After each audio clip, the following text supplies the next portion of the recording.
Wacana. Wacana merupakan satuan bahasa terluas dan terlengkap.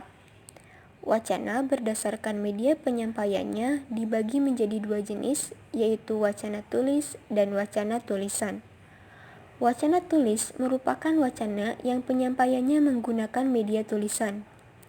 Orang yang membuat wacana tulisan disebut penulis.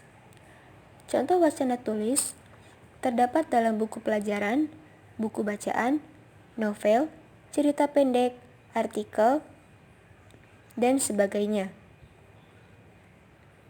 Wacana lisan merupakan wacana yang penyampaiannya menggunakan media lisan.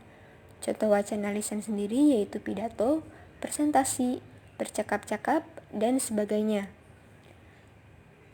Wacana memiliki bagian pembuka, bagian inti, dan bagian penutup. Jenis wacana. Yang pertama yaitu wacana deskriptif.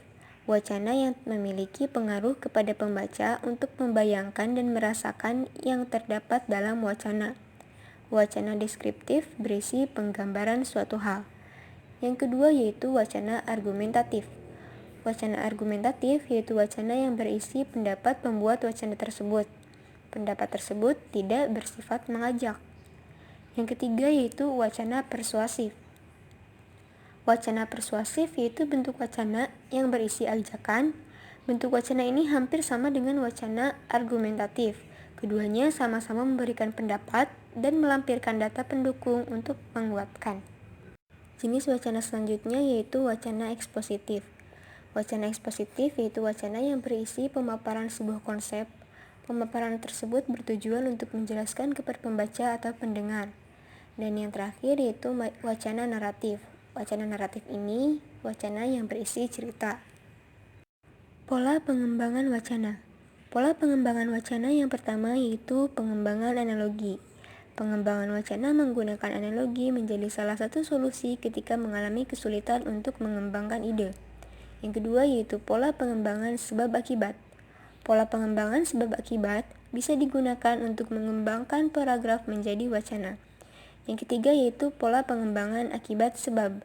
Pola pengembangan ini merupakan kebalikan dari pola pengembangan sebab akibat. Paragraf.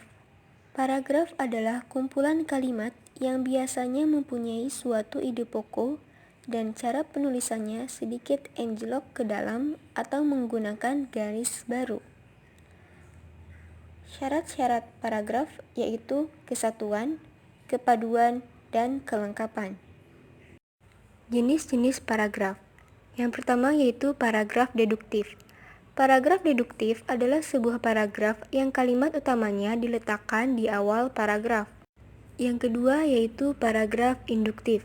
Paragraf induktif adalah sebuah paragraf yang kalimat utamanya terletak di bagian akhir paragraf.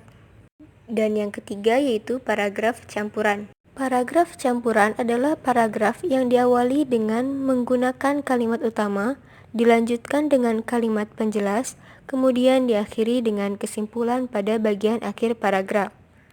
Macam-macam paragraf.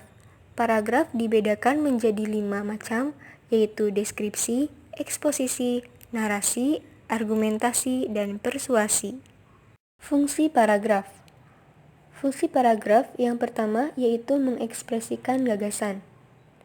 Mengekspresikan gagasan dalam bentuk tulisan dengan memberikan suatu bentuk pikiran dan perasaan dengan serangkaian kalimat. Yang kedua sebagai peralihan gagasan baru. Fungsi paragraf sebagai menandai peralihan gagasan baru bagi karangan yang terdiri dari beberapa paragraf. Yang ketiga yaitu untuk memudahkan dalam bernegosiasi. Yang keempat, memudahkan dalam mengembangkan topik. Dan yang kelima, untuk memudahkan dalam mengendalikan variabel. Makna. Makna adalah hubungan antara lambang bunyi dengan acuannya. Makna merupakan bentuk responsi dari stimulus yang diperoleh pemeran dalam komunikasi sesuai dengan asosiasi maupun hasil belajar yang dimiliki. Jenis-jenis makna. Makna digolongkan menjadi 6 jenis. Yang pertama yaitu makna leksikal. Makna leksikal adalah makna atau leksem sebagai lambang benda, peristiwa, objek, dan lain-lain. Makna ini dimiliki unsur bahasa lepas atau penggunaan konteksnya. Yang kedua yaitu makna langsung. Makna langsung bisa disebut juga makna konseptual atau denotatif. Makna langsung, konseptual atau denotatif adalah makna kata atau leksem yang didasarkan atas penunjukan yang langsung atau lugas pada suatu hal atau objek di luar bahasa. Yang ketiga yaitu makna kiasan. Makna kiasan atau yang biasa disebut sebagai makna asosiatif adalah makna kata atau leksem yang didasarkan atas perasaan atau pikiran yang timbul pada penyapa dan manusia yang disapa. Yang keempat yaitu makna struktural. Makna struktural adalah makna yang muncul sebagai akibat hubungan antara unsur bahasa yang satu dengan bahasa yang lain, yang lebih besar, yang berkaitan dengan unsur fatis maupun unsur musis. Yang kelima yaitu makna gramatikal. Makna gramatikal adalah makna yang muncul sebagai akibat hubungan antara unsur-unsur gramatikal dalam suatu gramatikal yang lebih besar. Misalnya, hubungan morfem dan morfem dalam kata dan kata lain dalam frasa atau klausa, frasa dan frasa dalam klausa atau kalimat.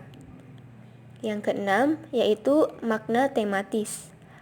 Makna tematis adalah makna yang muncul sebagai akibat penyapa memberi penekanan atau fokus pembicaraan pada salah satu unsur kalimat. Perubahan makna. Perubahan makna yang pertama yaitu generalisasi. Generalisasi atau perluasan makna adalah makna sesuatu lebih luas dari kata asalnya. Contoh katanya yaitu presiden, ayah, ibu, anak, saudara, dan sebagainya. Yang kedua yaitu spesialisasi. Spesialisasi atau penyempitan makna adalah makna sesuatu lebih sempit dari kata asalnya. Contoh katanya seperti madrasah, guru, nasib, sarjana, pendeta, sastra, dan sebagainya. Yang ketiga yaitu ameliorasi. Ameliorasi atau peningkatan makna adalah makna kata yang nilai dan rasanya lebih tinggi dari asalnya. Contoh katanya seperti wanita, pria, istri, sahabat, dan sebagainya. Dan yang keempat yaitu pejorasi. Pejorasi atau penurunan makna adalah makna kata yang nilai dan rasanya lebih rendah dari kata sebelumnya. Contohnya seperti perempuan, laki-laki, bini, misua, dan sebagainya.